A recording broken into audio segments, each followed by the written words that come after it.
En el corazón de la jungla. Hablamos de una civilización descubierta en medio de la selva. Se encuentran los misteriosos restos de una civilización que vivió en el continente durante más de 1000 años. Tenían atributos sobrenaturales. Eran los antiguos mayas. Sus líderes levantaron grandes ciudades con altísimas pirámides, lujosos palacios y verdes plazas. Eran los amos de su entorno. Tuvieron el ingenio suficiente para aprovechar la energía, crearon obras de arte y de ingeniería de una sofisticación sorprendente y consiguieron mantener esa civilización durante 1500 años. Pero tras generaciones de prosperidad e innovación, esta antigua civilización cayó y sus ciudades llenas de vida se convirtieron en pueblos fantasma dominados por la madre naturaleza. Siglos más tarde, las respuestas a los misterios que rodean a este pueblo grandioso y sus reyes divinizados nos cuentan una historia de conquista, ingenio y desastres.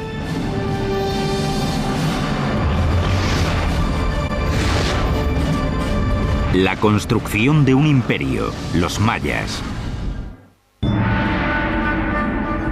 Año 869. En las tierras bajas de la selva guatemalteca, los mayas empiezan a estar desesperados. La comida y el agua escasean. Miles de personas están muriendo de hambre y la desnutrición y las enfermedades diezman a la población. Los mayas ya no confían en que sus líderes divinizados sean capaces de aplacar a los dioses. La inestabilidad política se extiende por los reinos.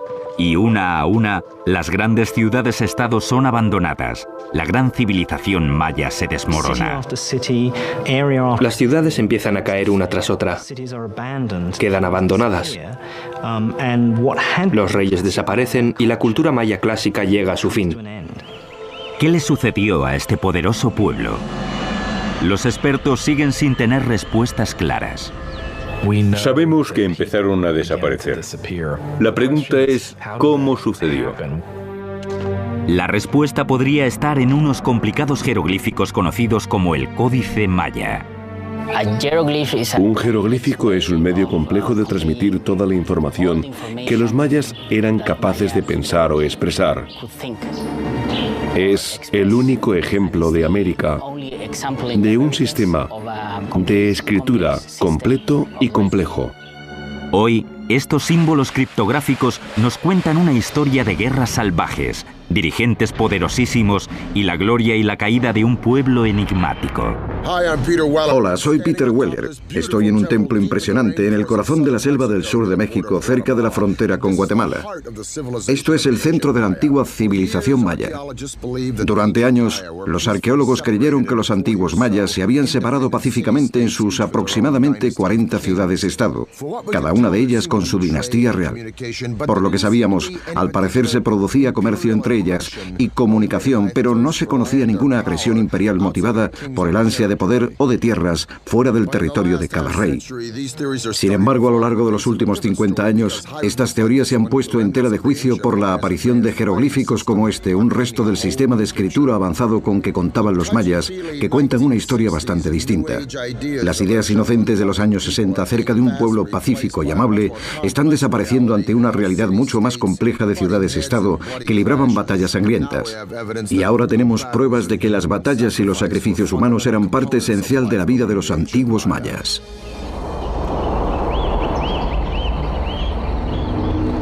Pero la civilización maya no se convirtió en una compleja red de ciudades-estado de un día para otro. Los mayas aparecieron probablemente unos 2000 años antes de Cristo. En el año 500 a.C., la población aumentaba y las pequeñas comunidades se estaban convirtiendo en los primeros asentamientos mayas importantes en América Central. En el año 250 a.C. ya existían reinos organizados que dominaban la región, liderados por hombres poderosos. Tenían dirigentes poderosos. Competían entre sí y a veces esto llevaba a la guerra. Para los mayas eran guerras lideradas por sus reyes en nombre de los dioses. Los reyes de los mayas eran gente como nosotros, pero para ellos tenían atributos sobrenaturales. En ocasiones la devoción tenía consecuencias brutales y mortales. La gente tenía una deuda de sangre con los dioses, y no es que no tuviesen en gran estima la vida o la sangre humanas, todo lo contrario. La sangre y la vida humanas eran lo más valioso y lo más sagrado que se podía ofrecer a los dioses para pagar la deuda de sangre adquirida por la creación. El derramamiento de sangre y los sacrificios humanos dominaban la estrategia de los reyes. Elegían a sus aliados y atacaban a sus vecinos siempre pensando en aplacar a sus dioses y seguir siendo autónomos. A diferencia del caso de Roma, los mayas no eran un imperio, eran una serie de reinos rivales. En el siglo III después de Cristo, la civilización maya florecía.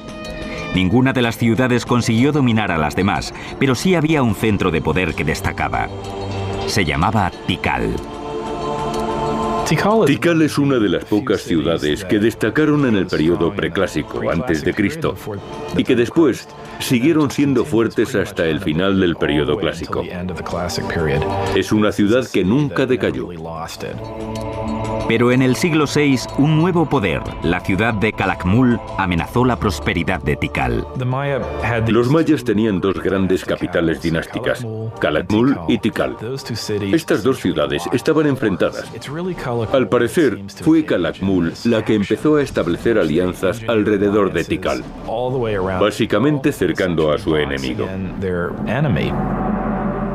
Fue un líder visionario y ambicioso quien creó un centro de poder militar capaz de derrotar a Calakmul. Se llamaba Yikin Khan Kawil. Construyó una de las estructuras más representativas de los mayas, una pirámide que resistió al paso del tiempo, el Templo del Gran Jaguar. Los monumentos más valiosos eran los que requerían mucho esfuerzo. Una gran pirámide era indicativa de poder, de fuerza, de prestigio. Era una forma de atraer a la gente a la ciudad porque demostraba que eras un líder poderoso. La construcción en un entorno semitropical con materiales rudimentarios suponía todo un reto, sobre todo cuando se pretendía construir en vertical con tecnologías de la Edad de Piedra. Los mayas desconocían casi todas las tecnologías que asociamos con las grandes construcciones de piedra. No tenían bestias de carga. No tenían herramientas de metal. Lo que sí tenían los mayas era un suministro casi ilimitado de piedra caliza maleable y mucha mano de obra. Tu trabajo era una de las cosas que tenías que ofrecer al rey cada año. Se extraían bloques de piedra caliza y se transportaban, se empujaban y se movían a base de fuerza bruta hasta el lugar de la construcción. Utilizaban una cosa que llamamos mecapal. Es una correa que se ponían en la frente y con eso transportaban a veces cientos de kilos de escombros. Un nivel tras otro, la pirámide se iba levantando. Se levantaban andamios de madera desde los que se trabajaba a medida que la estructura crecía. Los artesanos daban forma a la caliza con herramientas de piedra y mazos de madera. Aunque el interior estaba lleno de escombros, el exterior se pulía cuidadosamente. Se cubría con una fuerte argamasa conocida como estuco maya y se pintaba de rojo. Aunque conocían la rueda, aunque conocían el metal, decidieron no darles uso práctico. Y creo que en parte se debió a que, según su visión del mundo, las cosas valían más si se hacían con mucho trabajo. Con casi 45 metros de altura, el templo del Gran Jaguar se alza hacia el oeste de cara al sol poniente.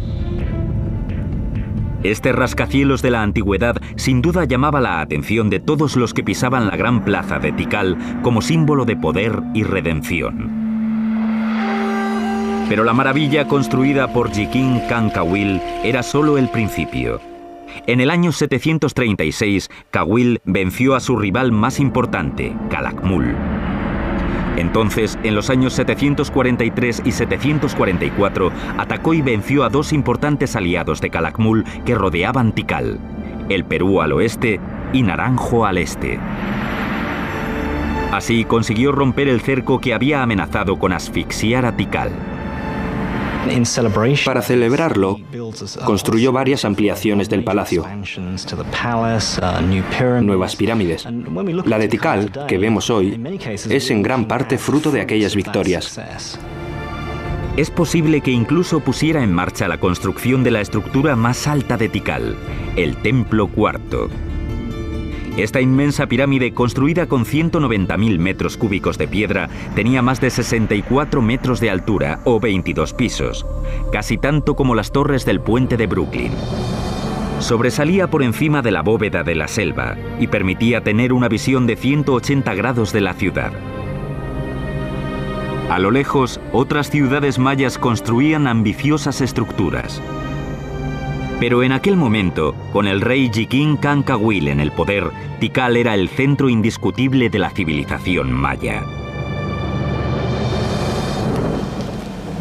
Aunque la ciudad no era la única.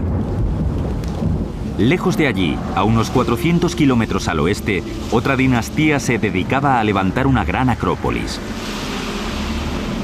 Allí, en el siglo VII, surgió un ambicioso rey que convirtió una de las ciudades más húmedas del mundo en la meca de la arquitectura del Nuevo Mundo.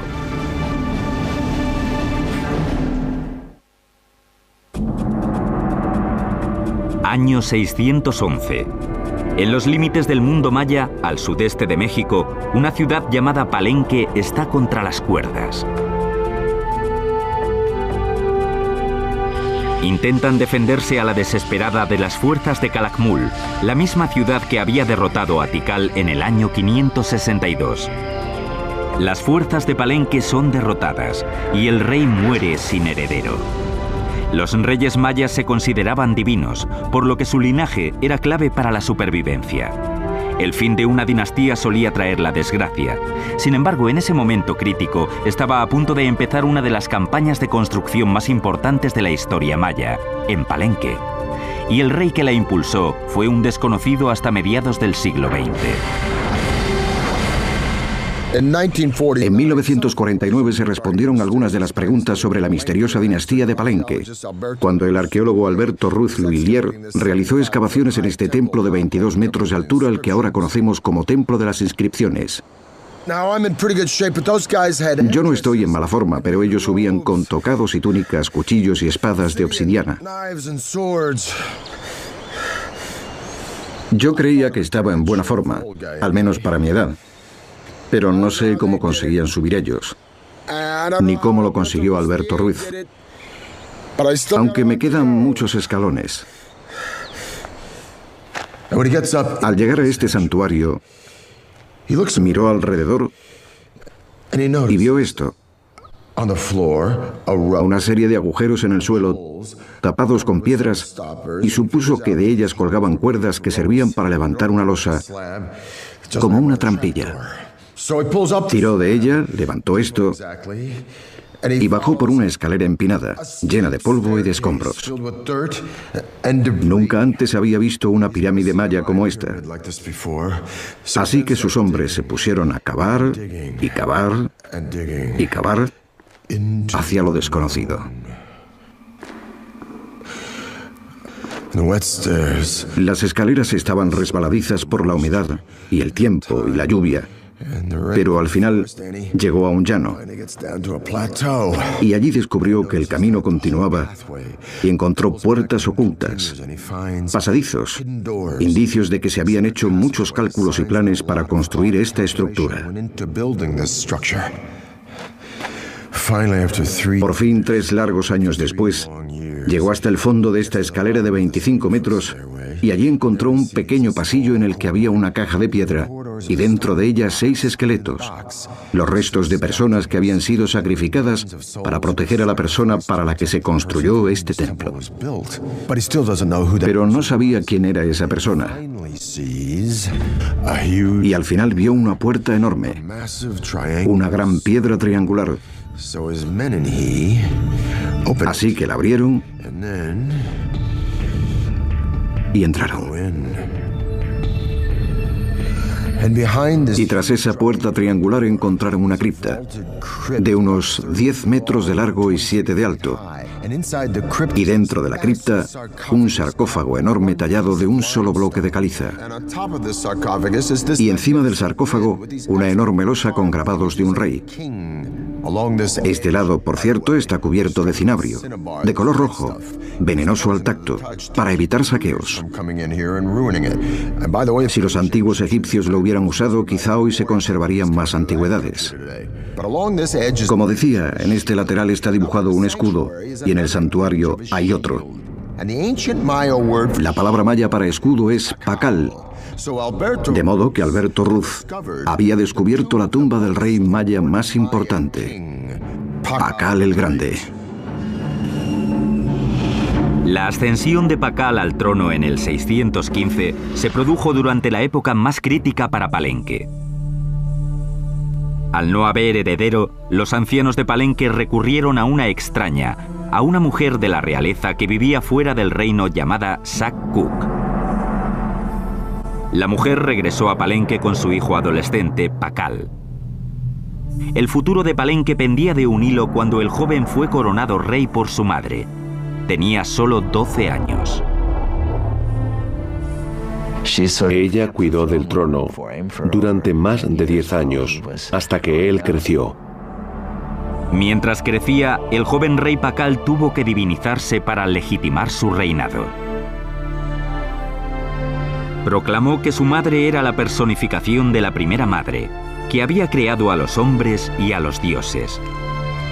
Él, por lo tanto, era hijo de una diosa, una posición elevada que disipaba todas las dudas sobre su legitimidad. Seguramente era un hombre carismático, tuvo que serlo. No tenía ningún poder, tuvo que asentarse a base de carisma y decisión. Como recién llegado, alguien que tenía que demostrar su valía, tenía que ser lo más ostentoso posible. Así que construyó los edificios más grandiosos. Creó muchos patrones arquitectónicos nuevos. Para autentificar su linaje, Pakal se puso a construir nuevos edificios que revitalizaran su maltrecho reino.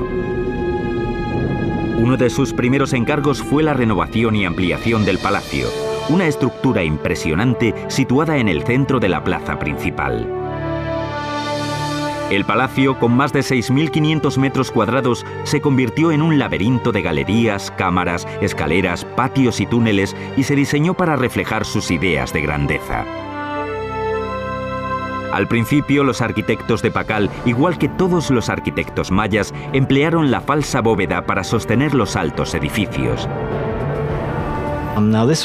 Era una estructura bastante sencilla con una serie de hileras de piedras de altura cada vez menor, puestas una encima de otras, formando una especie de V invertida, con una fila de piedras encima.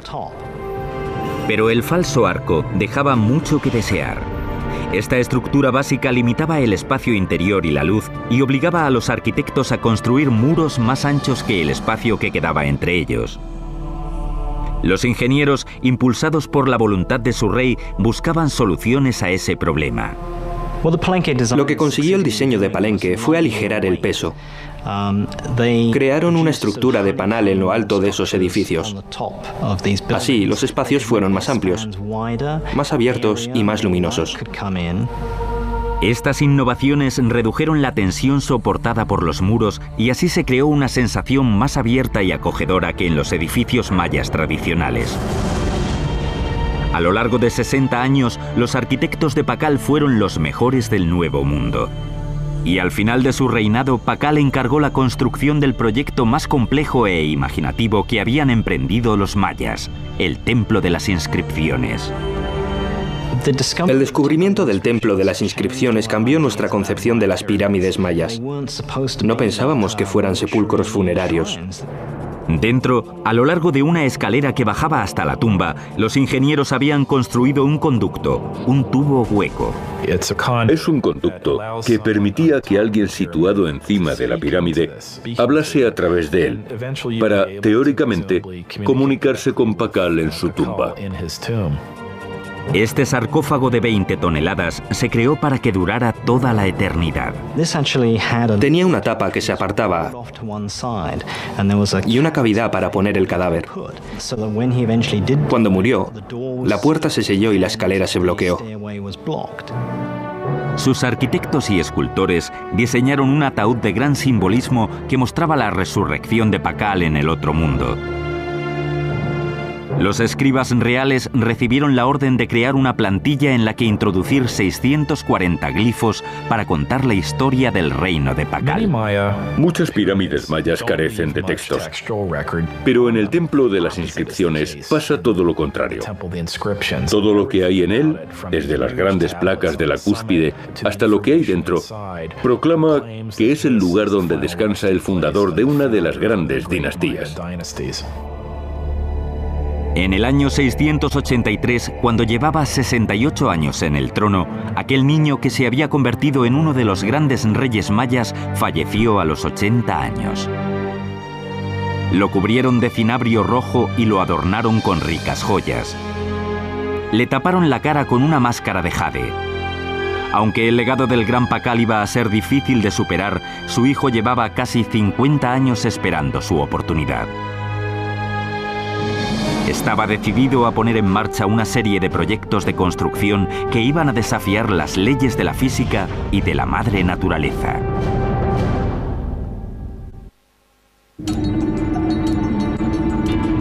Año 684. El poderoso rey Pakal ha convertido Palenque en una de las capitales mayas más grandiosas de la historia. Tras 68 años en el trono, fue enterrado en una tumba que podría rivalizar con las de los faraones egipcios. Ahora es su hijo quien tiene que engrandecer el legado de su padre y labrarse su propio reinado. Se llamaba Kambalam. Pakal fue el fundador de la dinastía, pero su hijo la consolidó. Se encargó de asegurar la continuidad de esa dinastía. El rey, de 48 años, emprendió inmediatamente la construcción de un complejo de 3 pirámides que sería su legado a la historia.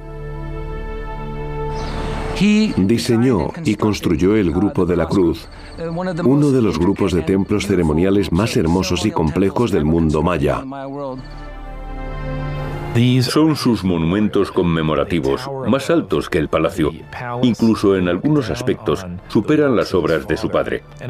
Creo que representan una voluntad de asentar su individualidad, de dejar su huella en la ciudad como había hecho su padre. Encargó a sus ingenieros que levantaran 3 estructuras: el Templo de la Cruz, el Templo de la Cruz foliada y el Templo del Sol. Los ingenieros de Kambalam dieron un grandísimo paso adelante gracias al uso de unos sofisticados cálculos geométricos sin parangón basados en el sistema numérico creado por los mayas. Una de las cosas en la que los mayas se adelantaron a su tiempo fue en la creación del cero. Solo con la combinación de una concha que representaba el cero y un punto, el número 1 y el 5, con solo eso, en distintas posiciones, consiguieron multiplicar y llegar a cifras muy elevadas.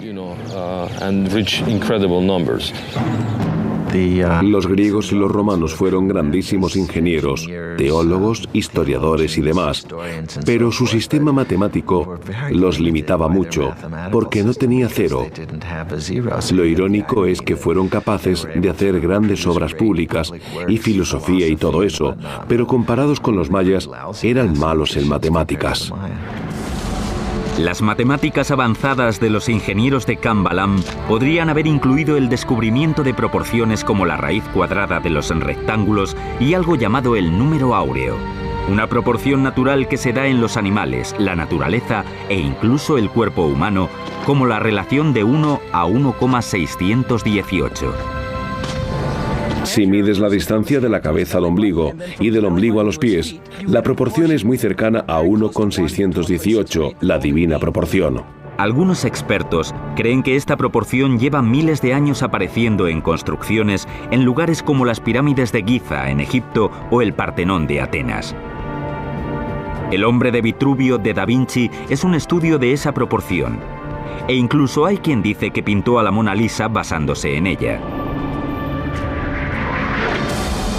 Con poco más que palos y una cuerda, los ingenieros de Cambalam pudieron haber medido la raíz cuadrada de un rectángulo. En el Templo de la Cruz, esas formas se habrían usado para marcar los dos pilares principales de la fachada, el ancho del pórtico intermedio y las paredes interiores. El número áureo aparece en las cámaras traseras y en la base de la estructura, en la que el largo sería 1 y el ancho 1,618. Mediante cuadrados repartidos y proporciones naturales se fue formando la hermosa planta del Templo de la Cruz, llena de geometría, mitología y del legado de un rey. Pero no toda la ingeniería de Palenque se hacía con vistas a la vida del más allá. Los ingenieros de Palenque también tuvieron que ocuparse de necesidades más prácticas. Uno de los nombres de Palenque es la Camjá, que significa lugar de grandes aguas. Hay 4 ríos que cruzan Palenque, docenas de arroyos, hay agua por todas partes. Esta riqueza llegó a ser un problema. Palenque estaba rodeada de colinas bastante altas, riachuelos y arroyos que se abrían paso por el lugar, dejando solo pequeñas zonas de tierra llana y seca donde construir. El problema de Palenque es el opuesto al de la mayoría de las ciudades mayas. No tenían que almacenar agua para la estación seca, sino luchar contra el exceso de agua. Como verán, todo está verde. Aquí llueve a diario. Los arquitectos idearon un método para desviar los arroyos, mediante acueductos subterráneos que canalizaban el agua bajo tierra, para tener así más tierras de cultivo. Estos túneles estaban cubiertos de caliza y tapados con nuestro viejo conocido griego y egipcio, el arco falso, una serie de piedras salientes puestas unas encima de las otras para formar una especie de arco. Estas techumbres eran tan resistentes que soportaban el peso de las grandes plazas de Palenque, que estaban encima. La gente paseaba mientras el agua corría bajo sus pies, hacia afuera de la ciudad, igual que se hace hoy en día en Nueva York. Y lo más impresionante es que hay indicios que parecen señalar que los ingenieros mayas pudieron haber creado presión en el agua. Construyeron túneles que discurrían a través del terreno escarpado hasta la ciudad, a menudo colina arriba. Al acercarse a las estructuras principales, las tuberías se iban haciendo cada vez más pequeñas. Igual que en las fuentes romanas, la presión del agua iba aumentando al disminuir el grosor de la tubería, lo que permitía que hubiera agua corriente en los edificios de Palenque. Hay sistemas de piscinas, de acueductos. En su época habrían rivalizado con los acueductos romanos. No se conoce una utilización similar de la presión en ningún otro lugar, y no vuelve a aparecer hasta que los españoles traen la tecnología consigo. En total, Cambalam y su padre Pacal gobernaron Palenque durante casi 100 años y llevaron la ingeniería maya a su máximo apogeo. El futuro parecía prometedor para esta ciudad tan próspera. Pero sus años de gloria estaban a punto de terminar de forma repentina. Algo estaba pasando en el mundo maya, algo que iba a provocar la desaparición de las ciudades-estado. En el siglo VIII, Palenque, Tikal y los demás reinos del mundo maya se expandían por el continente. Las grandes pirámides, la planificación urbana y los lujosos palacios reales daban fe de la gloria de los grandes reyes. Pero de repente, las ciudades empezaron a decaer, unas tras otras. Los escultores reales dejaron de hacer inscripciones con datos históricos en los monumentos, y los reyes paralizaron sus proyectos de construcción. La civilización maya cayó en la oscuridad. No es que las tierras quedaran abandonadas de la noche a la mañana. Un reino cayó aquí, 10 años después cayó otro allá, y después otro más allá. Las causas de la caída de los mayas siguen siendo motivo de discusión entre los expertos. Se trata de una sociedad que estaba llegando al límite. No hay una única explicación para esta desaparición, pero los expertos creen que una catástrofe medioambiental pudo haber provocado la caída de la civilización maya. El suelo dejó de producir. La falta de comida y la contaminación del agua provocaron desnutrición y enfermedades. Los mayas ya no confiaban en que sus reyes intercedieran ante los dioses, porque su sociedad había entrado en una espiral de muerte y sus reyes, que durante mucho tiempo les habían traído la prosperidad, no podían hacer nada. Así que desgraciadamente poco a poco la gente se fue marchando y los antiguos mayas abandonaron para siempre sus bellas ciudades. No hay restos de fosas comunes. No pudieron desaparecer.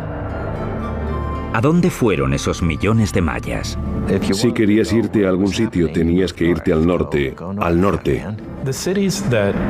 Las ciudades que murieron en el sur, esas ciudades que cayeron en el olvido, no volvieron a resurgir. Pero en la península del Yucatán sí prosperaron ciudades, y algunas crecieron muchísimo. A este crecimiento contribuyó la red de caminos llamados sacbés o caminos blancos. Los sacbés no solo servían para el transporte, eran símbolos del gran poder político de dos ciudades aliadas que contaban con los medios para crear ese magnífico camino entre los dos reinos. Estos caminos, que llegaban a tener 100 kilómetros de largo, eran auténticas maravillas. Ponían grandes rocas a ambos lados del camino y lo rellenaban con adoquines y piedras. Y después cubrían la superficie con estuco, yeso y creaban una superficie suave. En la península del Yucatán, los sacbés creaban muchas veces un camino totalmente recto a través del terreno accidentado. No es fácil crear una línea de 100 kilómetros que no se desvíe ni un solo grado. Me gustaría saber qué instrumentos usaron. No lo sabemos. Estos caminos permitieron el renacimiento y el comercio en el norte. Y allí es donde los supervivientes de las tierras del sur acudieron en busca de una nueva vida, a la ciudad llamada Chichén Itzá. Chichén Itzá se convirtió en la ciudad más grande y más poderosa entre el año 800 y el 1050, más o menos. Era una ciudad grandiosa, muy cosmopolita y seguro que se enorgullecía de tener esa fama. Uno de los edificios más importantes de esta ciudad era el Caracol, un observatorio astronómico. Los mayas estaban obsesionados con el tiempo y las estrellas, y se pasaron siglos mirando al cielo en busca de respuestas. Los mayas seguramente tuvieron un gnomon, que eran dos barras cruzadas. Mirando a la intersección de las dos barras podían enfocar un objeto. Con herramientas básicas, los mayas consiguieron estudiar el movimiento de las estrellas y los planetas y el paso del tiempo. Igual que el Stonehenge, ahí es donde se observaba la luna y el sol. La escalera frontal del edificio está orientada a 27,5 grados al noroeste y no está alineada con otros edificios, pero sí lo está casi perfectamente con la posición más al norte a la que llega Venus en el firmamento. El edificio se alineó perfectamente con los cuerpos celestes y sus movimientos, por ejemplo con el movimiento de Venus y los solsticios. En la torre más alta del edificio se siguen conservando 3 aberturas, pequeñas, estrechas y situadas de forma irregular, pero están alineadas con los astros. En el caracol, en su orientación, en su peculiar situación, en la alineación tan rara que tiene, se nota que se centraron en los movimientos de Venus. Venus es un astro que parece moverse de forma variable en el firmamento, a veces hacia aquí, a veces hacia allá. El caracol parece querer ver a Venus cuando llega al final de sus movimientos. Estas agudas observaciones astronómicas permitieron a los mayas construir sus calendarios, los más exactos del mundo antiguo. Los mayas tenían 2 calendarios, uno ritual y otro solar, muy similar al que utilizamos hoy en día en Occidente. Los mayas calcularon que el año solar tenía 365 días. Sus cálculos sobre los movimientos de Venus y los eclipses de luna eran igualmente exactos. En solo 200 años, los mayas habían conseguido renacer tras la catastrófica destrucción de sus ciudades más meridionales. Pero ahora el norte se enfrentaba a un enemigo más peligroso, uno capaz de aniquilar a los mayas dejando sus ciudades intactas. En el siglo IX, las ciudades mayas clásicas desaparecieron misteriosamente, poniendo fin a la era de la prosperidad y el crecimiento. Los mayas renacieron en el norte, y allí comenzaron a combinar la astronomía y la ingeniería a un nivel sin precedentes. En Chichén Itzá, la obsesión de los mayas por el cielo dejó su huella en la arquitectura.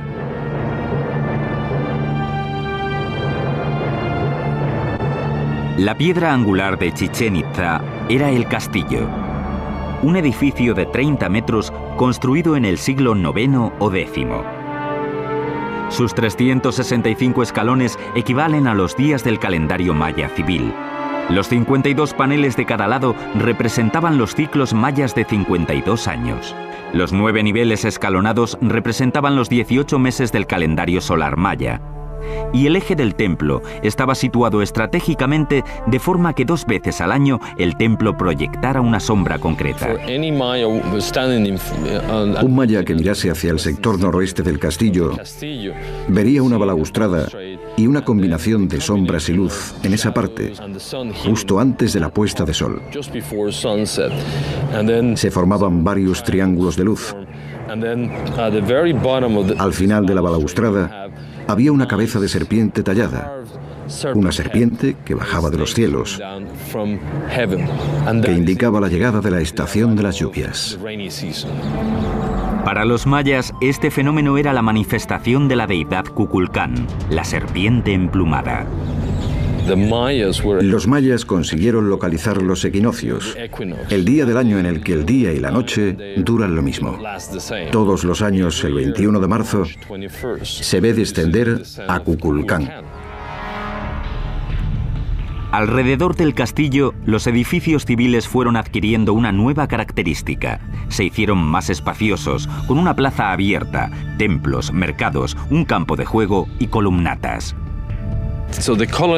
La columnata no solo servía para los banquetes.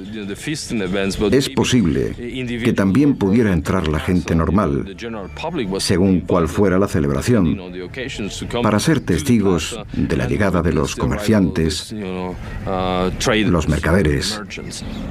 Estas columnas redondas con apariencia griega o romana se utilizaban como soporte estructural y fueron toda una innovación en el mundo maya.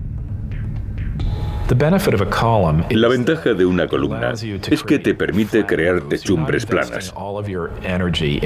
Ya no tienes que gastar energías en crear edificios de piedra con falsas bóvedas que podrían caerse.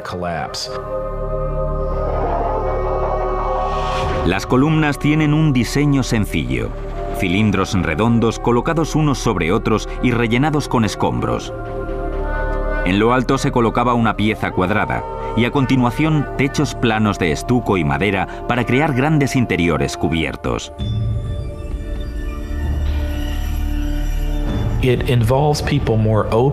Permite que la gente participe más en la vida del edificio y en lo que ocurre en su interior.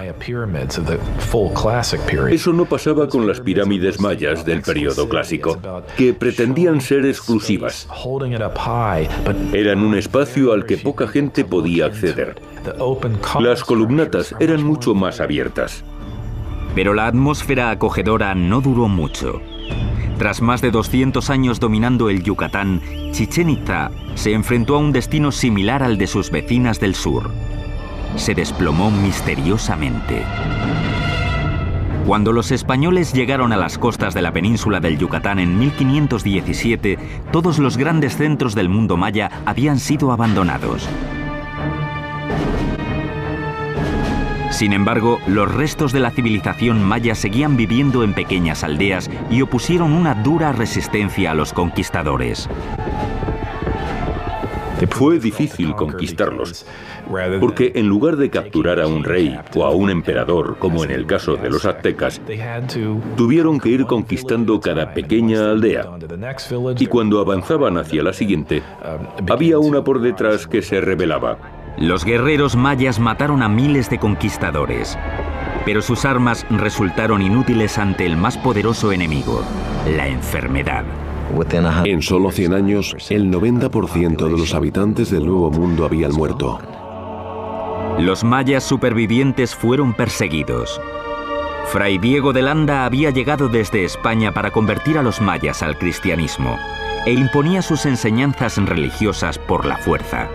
Diego de Landa era un joven idealista que llegó al Nuevo Mundo con la intención de salvar almas, de ganar conversos para la que él consideraba la única fe verdadera. Pero los mayas no querían renunciar a sus creencias sin más. El 12 de julio de 1562, Landa emitió un auto de fe ordenando que se quemaran los textos mayas a los que consideraba palabras del demonio. Fue el final de miles de años de conocimientos de la civilización maya, una de las grandes tragedias de la historia de la humanidad. Por suerte, 4 códices sobrevivieron a ese infierno y al paso del tiempo. En el siglo XIX, algunos de esos libros que habían escapado a las garras de esos frailes y a sus ansias destructivas empezaron a llamar la atención. Hoy, su supervivencia es un misterio más de la compleja historia de los mayas. Que fueran capaces de conservar una civilización urbana en la selva durante 1500 años, frente a retos logísticos y de toda índole, es algo que debemos admirar y de lo que podemos aprender mucho. Si los mayas miraban al cielo desde la tierra buscando guía, ahora nosotros miramos a la tierra desde el cielo en busca de respuestas. Desde hace unos años, la NASA y la Universidad de New Hampshire experimentan con tecnologías de sensores remotos para intentar localizar ciudades todavía sin descubrir. Los montones de tierra cubiertos de árboles que aparecen en las lecturas podrían ser ruinas de antiguas ciudades, intactas desde hace siglos. Las respuestas a los misterios mayas podrían estar bajo nuestros pies. La arqueología maya aún está dando sus primeros pasos. Hay incontables ciudades, templos o asentamientos que aún no hemos excavado ni estudiado. Creo que estamos llegando a la edad dorada de la arqueología maya y creo que durante este siglo se convertirá en una de las civilizaciones antiguas mejor comprendidas. Sabemos que los mayas eran un pueblo innovador y creador, con una especial inclinación hacia la violencia. Pero, ¿cuál es el gran atractivo de los mayas? Porque generación tras generación nos hemos sentido atraídos por esa civilización tan sofisticada. ¿Por su arquitectura, con sus palacios y templos tranquilos? ¿O por sus intrincados jeroglíficos y su sistema de escritura? ¿O será por sus grandes conocimientos de astronomía y matemáticas, con el concepto del cero sin igual en la antigüedad? ¿O simplemente porque este gran pueblo levantó ciudades enteras, no solo aldeas o pueblos, sino magníficas ciudades, en medio de uno de los entornos menos hospitalarios del mundo? En las selvas que se encuentran entre Honduras y el Yucatán, hay literalmente cientos y cientos de asentamientos mayas intactos. Solo en Palenque existen 1500 edificios en los que no se han realizado excavaciones, entre ellos templos más grandes que ese. Y si tenemos en cuenta los tesoros que todavía están por encontrar en ciudades como Tikal y Chichén Itzá, creo, y seguro que no soy el único, que el atractivo de los mayas, la verdadera magia y el misticismo de esa civilización se encuentran en los misterios que todavía siguen ocultos en el corazón de la selva. Peter Weller, para el canal Historia. Los monumentos más valiosos eran los que requerían mucho esfuerzo. Una gran pirámide era indicativa de poder, de fuerza, de prestigio. Era una forma de atraer a la gente a la ciudad porque demostraba que eras un líder poderoso. La construcción en un entorno semitropical con materiales rudimentarios suponía todo un reto, sobre todo cuando se pretendía construir en vertical con tecnologías de la Edad de Piedra. Los mayas desconocían casi todas las tecnologías que asociamos con las grandes construcciones de piedra. No tenían bestias de carga. No tenían herramientas de metal. Lo que sí tenían los mayas era un suministro casi ilimitado de piedra caliza maleable y mucha mano de obra. Tu trabajo era una de las cosas que tenías que ofrecer al rey cada año. Se extraían bloques de piedra caliza y se transportaban, se empujaban y se movían a base de fuerza bruta hasta el lugar de la construcción. Utilizaban una cosa que llamamos mecapal. Es una correa que se ponían en la frente y con eso transportaban a veces cientos de kilos de escombros. Un nivel tras otro, la pirámide se iba levantando. Se levantaban andamios de madera desde los que se trabajaba a medida que la estructura crecía. Los artesanos daban forma a la caliza con herramientas de piedra y mazos de madera. Aunque el interior estaba lleno de escombros, el exterior se pulía cuidadosamente. Se cubría con una fuerte argamasa conocida como estuco maya y se pintaba. En los últimos 50 años, estas teorías se han puesto en tela de juicio por la aparición de jeroglíficos como este, un resto del sistema de escritura avanzado con que contaban los mayas, que cuentan una historia bastante distinta. Las ideas inocentes de los años 60 acerca de un pueblo pacífico y amable están desapareciendo ante una realidad mucho más compleja de ciudades-estado que libraban batallas sangrientas. Y ahora tenemos pruebas de que las batallas y los sacrificios humanos eran parte esencial de la vida de los antiguos mayas.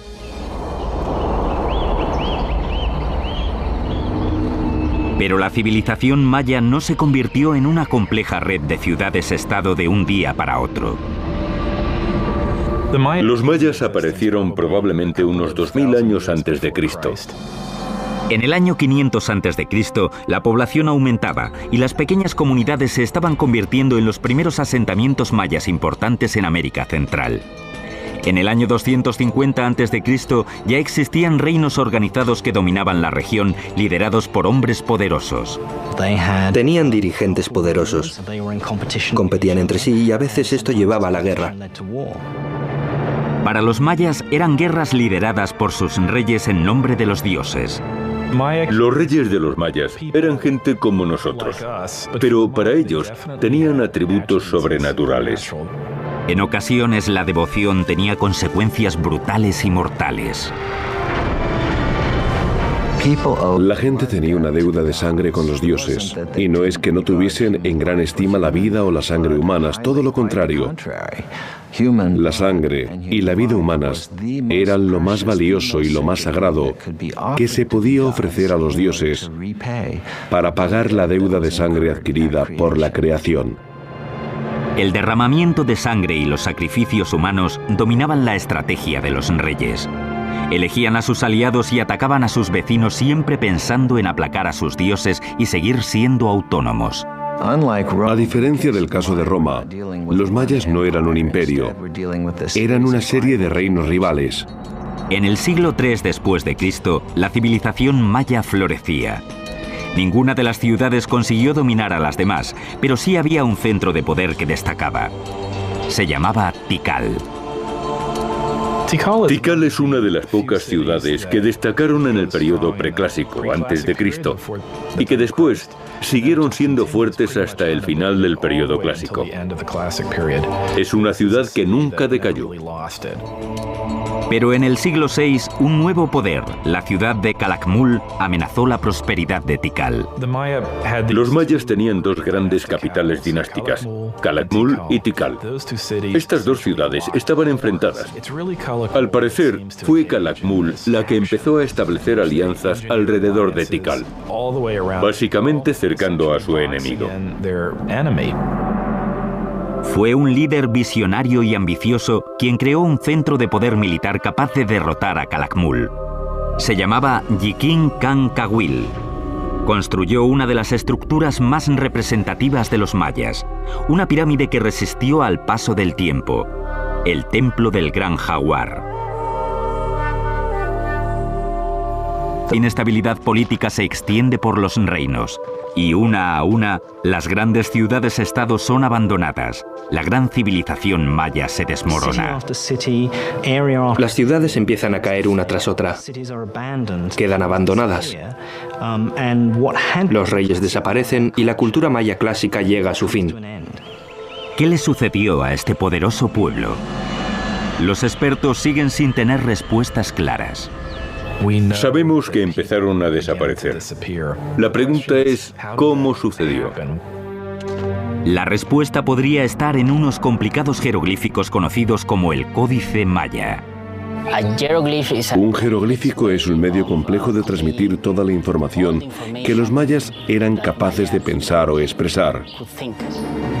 Es el único ejemplo de América de un sistema de escritura completo y complejo.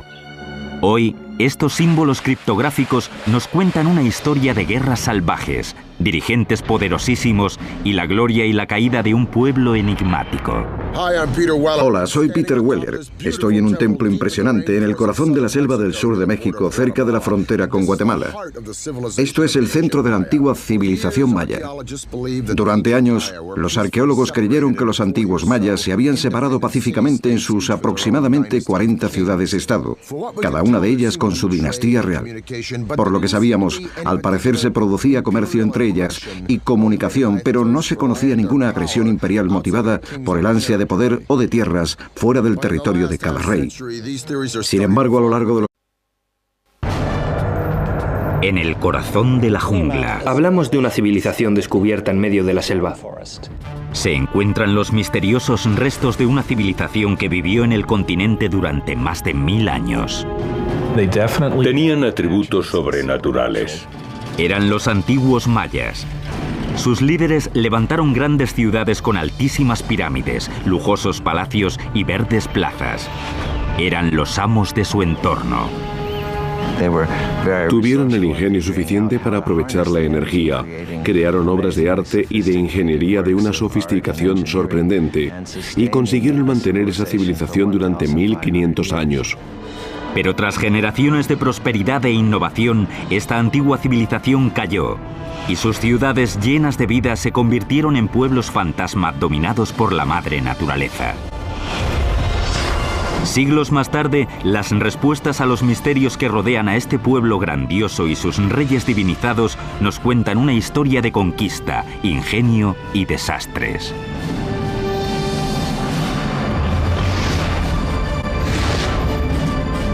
La construcción de un imperio, los mayas. Año 869. En las tierras bajas de la selva guatemalteca, los mayas empiezan a estar desesperados.